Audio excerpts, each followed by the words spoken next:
Council का 55वां इजलास जैसलमेर में मुनक्किद हुआ है। इजलास की सदारत वजीर खजाना निर्मला सीतारमन ने की।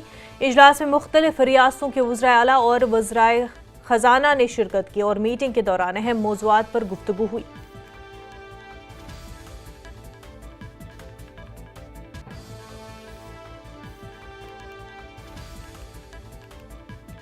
तो आपको बता दें, जैसलमेर में ये इजलास हुआ और इस दौरान अहम मौज़ूआत पर गुफ्तगू हुई, जिनमें टर्म इंश्योरेंस पर GST ख़त्म करने की तजवीज़ ज़ेर बहस रही। इसके अलावा तंबाकू और लग्जरी अशिया पर GST शरह में इजाफे की तवक्को की जा रही है। माहिरीन के मुताबिक इस फैसले से जहां आम आदमी को राहत मिल सकती है, वहीं कुछ अशिया महंगी भी हो सकती है।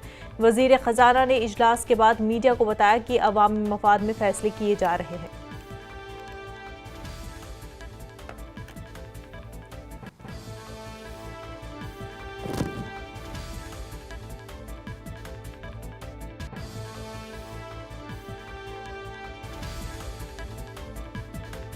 की मीटिंग वजीर खजाना निर्मला सीतारमन की सदारत में ये काफ़ी अहम मीटिंग हुई। टर्म इंश्योरेंस पर GST ख़त्म करने की तजवीज़, अवामी मफाद में फैसले किए जा रहे हैं, निर्मला सीतारमन ने बयान दिया।